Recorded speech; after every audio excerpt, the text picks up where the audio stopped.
Greetings, this is Aaron Smith, the rapping professor. I am here at Temple University in Philadelphia, and I am here to talk about Afrocentricity, Generations of Theory in Practice. Now, this new work details the dedication and the impact of the contribution of the great Dr. Ph.D.Assistant in the field not just of African American studies, but of academia and culture and thought in general. I'm going to share with you some of the titles of some of the chapters and just talk for a moment about what it means to have this contemporary, updated analytical conversation with regards to Afrocentric methods, Afrocentric agency, Afrocentric thought and contributions, and the legacy of Dr. Ph.D.Assistant. Some of our great contributors include Dr. Eva Bowler, who in the introductory chapter of our text talks about the genealogical impact of Afrocentricity. Afterwards, the Assandian perspective is shared by Dr. Wali. Critical insights into Ph.D.Assistant's conceptualization of Afrocentric theory. Now, let me take a break and just express why this is so important, because some people hearing this might say, well, I've been learning about Afrocentricity for years.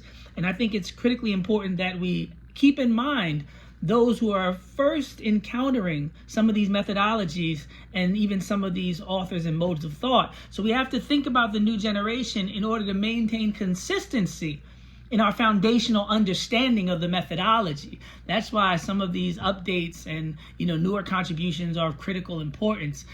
Chapter 3 is how Afrocentric analysis broadened my conventional Eurocentric public policy practice to highlight cultural and historical analysis and intervention.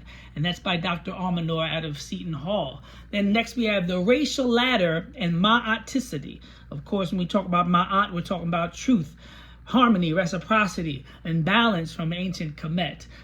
Afterwards is my personal reflections, encountering Ph.D.Assistant, notes on Afrocentricity, decoloniality, and decolonizing knowledge in Africa by Dr. Malloy. After that, we have What Asante Said, a philosophical engagement with Asante and his theory of social change by Dr. Mhosa.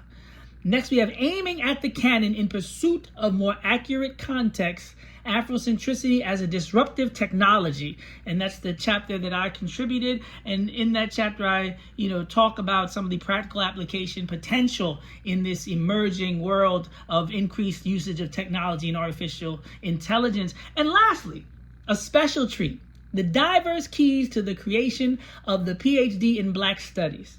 Now, of course, Temple University is the first school in the world to offer a doctoral degree in African American studies, thanks to the diligence and work of Dr. Ph.D.Assistant. And in this final component of the text, he talks in his own words in an in-depth interview about all of the different elements and typically undiscussed aspects in terms of allyship and support and things of that nature when it comes to the story of how the department first received that doctoral program. And I think in order to properly and effectively emulate, said program, it's important to have these kind of conversations. So it's not just to honor the ancestor, not just to appreciate the elder, not just to acknowledge the brilliance and the impact culturally, internationally, of the contribution of Afrocentric thought and how it transformed not just academia, but Black culture. It's also imperative